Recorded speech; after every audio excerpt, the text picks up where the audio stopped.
வணக்கம் நேயர்களே, நான் உங்கள் ஜோதிடர் கார்த்திக் பாபு. இந்த சேனல் வழியாக உங்களை சந்திப்பதில் மிகவும் மட்டற்ற மகிழ்ச்சி அடைகிறேன். தமிழ் புத்தாண்டு ராசி பலன்களில் நாம் ஒவ்வொரு ராசியாக பார்த்து கொண்டு வருகிறோம். இன்று நாம் பார்க்க போகும் ராசி தனுசு ராசி. தனுசு ராசி குருவின் மூலத்திரிகோண ஆட்சி வீடு, காலபுருஷனின் 9வது வீடு, பாக்யஸ்தானம் அப்படின்னு சொல்லுவாங்க.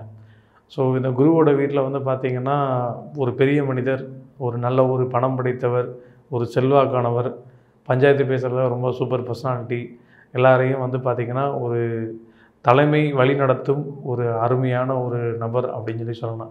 கௌரவத்துக்கும் புகழுக்கும் வந்து பார்த்திங்கன்னா ஒரு மயங்கும் ஒரு மனிதர். கொஞ்சம் கஞ்சபிஸ்னாரித்தனம் அப்படிங்கிறது இருக்கும். ஏன்னா வந்து பார்த்திங்கன்னா குரு வலுத்தவன் வந்து பார்த்திங்கன்னா பண விஷயத்தில் வந்து ரொம்ப கராராக இருப்பாங்க அப்படிங்கிறக்கும். இந்த ராசியில் இருக்கவங்க நிறைய பேர் வந்துட்டு பேங்க், ஃபினான்சியல், அதுக்கப்புறம் வந்து பார்த்திங்கன்னா அக்கௌண்ட்ஸு, இந்த மாதிரி வேலையில் நிறைய பேர் இருப்பாங்க. ஃபேமிலி லைஃப் அப்படிங்கிறது வந்து பார்த்திங்கன்னா கொஞ்சம் ஆவரேஜாக தான் இருக்கும். ஏன்னா இது வந்து உபய ராசி அப்படிங்கிறதுனால. பட் ஆனால் இது நெருப்பு ராசிங்கிறதுனால வந்துட்டு பார்த்திங்கன்னா நிறைய வந்து நல்ல காரியங்களை வந்துட்டு இவங்க ஈடுபடுவாங்க. ஆன்மீக பணிகளையும் சரி, ஆன்மீகம் சம்மந்தப்பட்ட விஷயத்துலையும் சரி, ரொம்ப ஒரு லைத்து ஒரு நல்ல விஷயங்களை எடுத்து செய்யறதுல இருப்பாங்க. இது ஒரு பொதுவான பலன். இனி அடுத்து இந்த தமிழ் புத்தாண்டில் வந்து இவங்களுக்கு எப்படி இருக்கும் அப்படிங்கிறது ஒவ்வொரு செக்மெண்டேஷன் நம்ம இப்போ பார்த்துட்டே வருவோம்.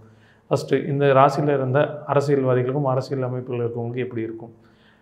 இதில் வந்து பார்த்திங்கன்னா குருவோட வீடாக வரனால வந்து பெரிய மனித தோரணை, இந்த அரசியலில் வந்து பார்த்திங்கன்னா இந்த பெரிய மனித தோரணைங்கிறது இவங்களுக்கு ரொம்ப நல்லாவே இருக்கும். இவங்களுடைய பேச்சும் சரி, இவங்களோட நடவடிக்கையும் சரி, ரொம்ப சாஃப்டாக, ரொம்ப டீசெண்டாக அழகாக கொண்டு போகிற மாதிரியே கொண்டு போவாங்க. கொஞ்சம் கிரிமினல் வில்லத்தனமும் இருக்கும். பட் ஆனால் வெளியில் வந்து பெருசாக வந்து தெரியாது. கொஞ்சம் பசந்தோல் பொருத்திய புலி மாதிரி தான் இவங்க இருப்பாங்க. பேச்சும் நடவடிக்கையும் வந்து பார்த்திங்கன்னா நல்லபடியாகவே எல்லாரையும் வந்துட்டு கொஞ்சம் அரவணைச்சிட்டு போகிற மாதிரி தான் வந்துட்டு இந்த காலகட்டம் இருக்கும். மெயினாக வந்து பார்த்திங்கன்னா இந்த ராசியில் வந்துட்டு குரு பகவான் வந்துட்டு இவ்வளோ காலம் ஏப்ரலில் ஒரு மாதம் வரைக்கும் இருந்துட்டு மே மாதத்துக்கு அப்புறம் வந்து பார்த்திங்கன்னா குரு வந்து 6ல் போய் மறையிறாரு. ராசிக்கு 6ல் மறைகிறப்போ வந்து பார்த்திங்கன்னா பணம் சார்ந்த விஷயங்கள்லாம் ரொம்ப வந்துட்டு கான்சன்ட்ரேஷன் பண்ணுவாங்க. எலெக்ஷன் டைமில் வந்துட்டு பார்த்திங்கன்னா நமக்கு என்ன ப்ராஃபிட் இருக்குது இப்போ இந்த வேலை செய்கிறதுனால அப்படிங்கிற காரியம் வந்துட்டு பார்த்திங்கன்னா ரொம்ப பயங்கரமாக யோசிப்பாங்க. அது மூலிமா தேவையில்லாத வந்துட்டு பார்த்திங்கன்னா மேலிடத்தில் வந்துட்டு அவங்களுக்கு ஒரு சுணக்கம் ஏற்படும். என்னப்பா தொகுதி வாக்காளர்களுக்கு பணம் கொடுக்க போனதெல்லாம் கரெக்டாக சேர்ந்துச்சு அப்படின்னா, சேர்ந்துச்சு பண்ணியாச்சு அப்படிங்கிற மாதிரி வடிவேலு சைடில் சொல்லிவிட்டு இவங்க கொஞ்சம் பணம் அடிச்சுட்டு மீதி பணம் தான் கொடுக்கறது அப்படிங்கிற மாதிரி பண்ணுவாங்க. ஏன்னா இவ்வளோ காலம் வந்துட்டு குரு இருந்தார், பார்வையில் இருந்தாங்க, அதனால் நல்ல விஷயம் அப்படிங்கிறது. இப்போ கொஞ்சம் குரு அந்த பக்கம் 6ல் போய் மறைஞ்சும் போது அந்த பணம் சார்ந்த விஷயங்களை வந்துட்டு கொஞ்சம் வந்துட்டு அப்படி இப்படிங்கிற மாதிரி அட்ஜஸ்ட் பண்ணி பண்ணுவாங்க. ரொட்டேஷன்லாம் விட்டுருவாங்க இந்த காலகட்டத்தில். ஸோ முடிஞ்ச அளவுக்கு அந்த மாதிரி காரியங்களை வந்து நீங்கள் ஈடுபட வேணாம். அது கட்சியில் என்ன பணம் கொடுக்குறாங்களோ அந்த பணம் மற்றவங்களுக்கு போய் சேர்றது, நலத்திட்டங்களுக்கு கொடுக்கறது, இந்த மாதிரி விஷயத்தில் கான்சன்ட்ரேஷன் பண்ணுங்கள். உங்களை வந்து மேலிடத்துலேருந்து தனியாக கண்காணிச்சிட்டு இருப்பாங்க, நீங்கள் எப்படி செய்கிறீங்க ஏது செய்கிறீங்கன்னு. ஸோ அதனால் கொஞ்சம் கவனமாகவே இருந்துக்கோங்க. அது மூலியமாகவே சில சிக்கல்களை சந்திக்க வேண்டிய விதி இருக்குது. அடுத்தது அப்படின்னு வந்து பார்த்திங்கன்னா நம்ம லோயர் லெவலில் ஒர்க் பண்ணுறவங்க, ஒரு சின்ன லெவலில் பிஸ்னஸ் பண்ணுறவங்க, இவங்களுக்கு கவர்மெண்ட்டில் இருக்கவங்களுக்கு எப்படி இருக்கும் அப்படின்னு வந்து பார்த்திங்கன்னா இந்த காலகட்டத்தில் வந்துட்டு ஒரு நிதி சிக்கல் அப்படிங்கிறது கொஞ்சம் காலம் இருந்துக்கிட்டு தான் இருக்கும். உங்களுக்குண்டான வேலைகளுக்குண்டான மரியாதை அப்படிங்கிறது வந்து பார்த்திங்கன்னா முதல்ல இருந்ததுக்கும் இப்போ இருந்ததுக்கும் கொஞ்சம் வித்தியாசம் இருக்கும். நம்ம வந்துட்டு பார்த்திங்கன்னா மேலதிகாரி ஒரு வேலை சொல்கிறப்போ வந்து கொஞ்சம் கேட்டுட்டு ஓகே சார் செஞ்சிடலாம் சார் அப்படின்னு சொல்லிவிட்டு அதுக்கப்புறம் அந்த வேலையை செய்கிறப்போ அவர் என்ன சொன்னார் நமக்கு திடீர்னு மறந்து போச்சு அப்படிங்கிற மாதிரி ஒரு யோசனையில் வந்துட்டு ஏதோ ஒன்று பண்ணிவிட்டு அவங்ககிட்ட தேவையில்லாம் கொஞ்சம் திட்டு வாங்குற அமைப்பில் வந்து கொஞ்சம் கொண்டு போகும். அதனால் முடிஞ்ச அளவுக்கு எதாக இருந்தாலும் நோட்ஸ் எடுத்துக்கோங்க. யார் யார் என்ன சொல்கிறாங்க, எது முதல்ல பண்ணணும், எது கடைசியில் பண்ணணும் அப்படிங்கிற ப்ரியாரிட்டி டாஸ்க்கை போட்டுட்டு அதுக்கப்புறம் அந்த வேலை செஞ்சிங்கன்னா இந்த மாதிரி பிரச்சனை நீங்கள் தவிர்க்கலாம். பிஸ்னஸில் இருக்கவங்க வந்து பார்த்திங்கன்னா புதுசாக ஆர்டர் கிடைக்கிறதுக்காக வந்துட்டு நான் புது ஐடியா ஃபாலோ பண்ணுறேன், அட்வர்டைஸ்மெண்ட்டுக்கு காஸ்ட்டு கொஞ்சம் வந்து கூட போனாலும் பரவாயில்ல, யூடியூப்பு மீடியா இந்த இதுக்கெல்லாம் கொஞ்சம் செலவானாலும் பரவாயில்ல அப்படின்னு நீங்கள் பண்ணி போனீங்கன்னா உங்களுக்கு தேவையில்லாத செலவுகள் அப்படிங்கிறது வந்து கொஞ்சம் கூடுதலாகவே நடக்க ஆரம்பிக்கும். அது மூலிமா கம்பெனியில் உங்களுக்கு வந்து பார்த்திங்கன்னா கெட்ட பேராக இருக்கும். நிறைய பேர் இந்த ராசியில் இருக்கவங்க, மார்க்கெட்டிங்கில் இருக்கவங்க, சேல்ஸில் இருக்கவங்க, அக்கௌண்ட்ஸில் இருக்கவங்கலாம் வந்து பார்த்திங்கன்னா அன்னெசரியில் வந்துட்டு பார்த்திங்கன்னா கணக்கில் வந்துட்டு கொஞ்சம் மிஸ்டேக் பண்ணுறதும், மார்க்கெட்டிங் அண்ட் சேல்ஸில் வந்துட்டு கஸ்டமர்கிட்ட தேவையில்லாத கமிட்மெண்ட்டை கொடுத்துட்டு அந்த கமிட்மெண்ட்டு கரெக்டாக வந்துட்டு ஃபாலோ பண்ண முடியாமல் திட்டு வாங்குற அமைப்பு அப்படிங்கிறது இந்த காலகட்டம் இருக்கும்.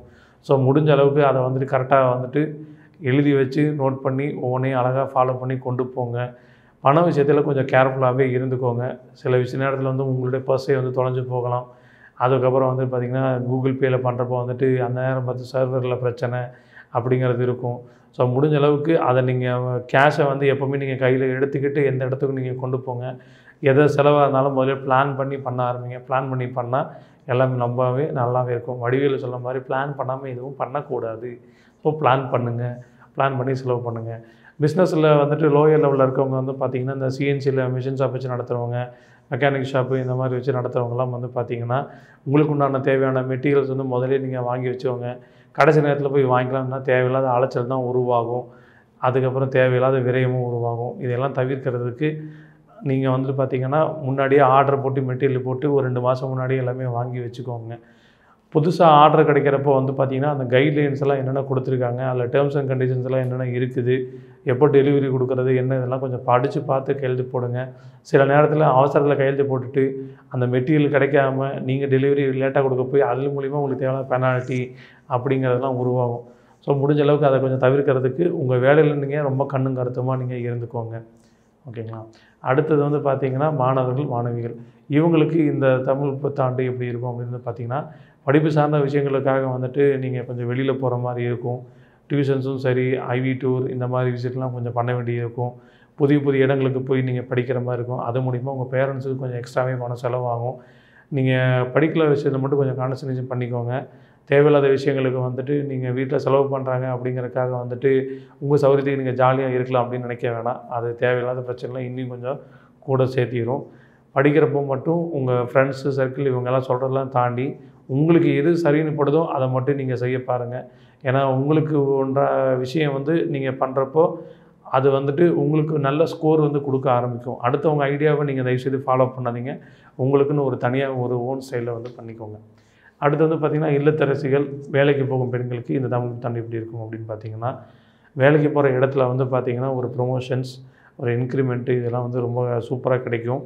உங்களுக்கு உண்டான விஷயங்கள்லாம் வந்து பார்த்திங்கன்னா ஃபுட்டில் இருந்தும் சரி, வேறு பெனிஃபிட்டும் சரி, இது எல்லாமே கிடைக்கும். நிறைய பேர் மெட்டர்னிட்டி லீவில் வந்துட்டு போவாங்க.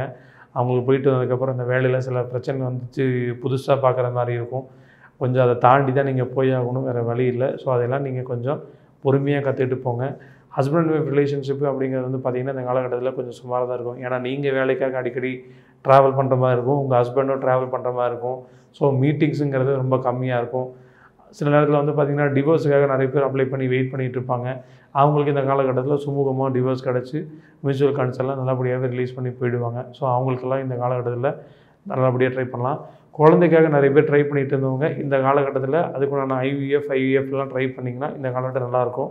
ஏன்னா ராசிக்கு 4ஆம் இடத்துல ராகு உட்கார்ந்துருக்கார், 10ஆம் இடத்துல கேது. ஸோ இது வந்து ஒரு நல்ல ஒரு அமைப்பாக இருக்குது. அதை நீங்கள் யூட்டிலைஸ் பண்ணிக்கோங்க. சரிங்களா? அடுத்து வந்து பார்த்திங்கன்னா எம்என்சி லெவலில் பெரிய லெவலில் பிஸ்னஸ் பண்ணுறவங்க எப்படி இருக்கணும் அப்படின்னா, இந்த இண்டஸ்ட்ரீஸில் இந்த கார்மெண்ட் இண்டஸ்ட்ரீஸில் இருக்கவங்களும் சரி, இல்லை இந்த ஃபுட் ரிலேட்டட் இண்டஸ்ட்ரீஸில் இருக்கவங்களும் சரி, புதுசாக ஆர்டர் கிடைக்கிறப்போ அந்த ஆர்டரில் மட்டும் அந்த எக்ஸ்போர்ட் இம்போர்ட் கார்மெண்ட்டில் அந்த அமௌண்ட்டு வந்து நீங்கள் கொடுக்குறதுக்கும் அன்றைக்கி இருக்கிற காலகட்டத்துக்கு உண்டான அமௌண்ட்டும் கொஞ்சம் செக் பண்ணிக்கோங்க. ஏன்னா திடீர்னு டாலர் ரேட்டு இன்க்ரீஸ் ஆகிறப்போ உங்களுக்கு வந்து பார்த்திங்கன்னா சில கிடைக்கக்கூடிய பண வரவு அப்படிங்கிறது கொஞ்சம் குறைவாகிடும்.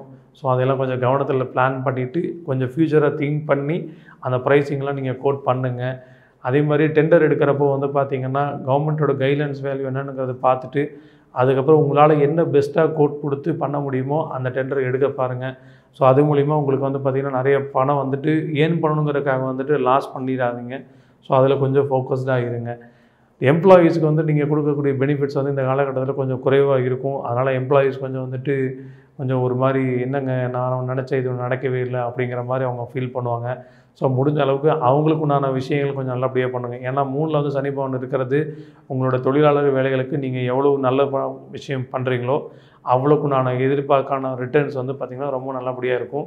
ஏன்னா ஒரு உபஜயஸ்தானத்தில் சனி பகவான் உட்கார்ந்துருக்கிறது ஒரு அருமையான அமைப்பு. ஸோ தொழில் வகையிலையும் சரி, தொழிலில் முன்னேற்றத்துக்கும் சரி, தொழிலாளர்களுக்கு நீங்கள் எவ்வளோக்கு எவ்வளோ நீங்கள் சப்போர்ட் பண்ணுறீங்களோ அவ்வளோக்கு அவ்வளோ உங்களுக்கு வந்துட்டு அடுத்த கட்டத்துக்குண்டான டெவலப்மெண்ட்டுங்கிறது ரொம்ப பர்ஃபெக்டாக இருக்கும். சரிங்களா?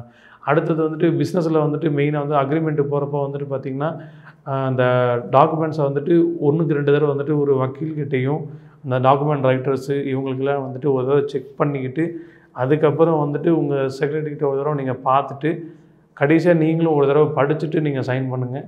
ஏன்னா ஏதோ ஒரு இடத்துல ஸ்பெல்லிங் மிஸ்டேக்கோ இல்லாட்டி எதிர்பாராத விதமாக வந்து பார்த்திங்கன்னா சைனிங் கொஞ்சம் மிஸ்மேட்ச் ஆகிறது, இந்த மாதிரி விஷயங்கள் இந்த காலகட்டத்தில் நடக்க ஆரம்பிக்கும். ஏன்னா 10ஆம் இடத்துல இருக்கிற கேது வந்து பார்த்திங்கன்னா அந்த மாதிரி விஷயத்தில் வந்து உருவாக்கி விடுவார். ஏன்னா இந்த ராசிக்கு வந்து புதன் வந்து அவ்வளோ நல்லவர் கிடையாது. அவர் வீட்டில் கேது உட்காரப்போ அது சார்ந்த விஷயங்களை மட்டும் கொஞ்சம் கவனமாக இருந்துக்கிட்டிங்கன்னா இந்த தமிழ் புத்தாண்டு உங்களுக்கு சீரும் சிறப்பான ஆண்டாக இருக்கும். நீங்கள் எப்போவுமே வந்து பார்த்திங்கன்னா முருகப்பெருமான் வழிபாடு செய்கிறது உங்களுக்கு சகல விதத்திலும் ஏற்றத்தையும் சந்தோஷத்தையும் தரும் ஆண்டாக இருக்கும். நன்றி, வணக்கம்.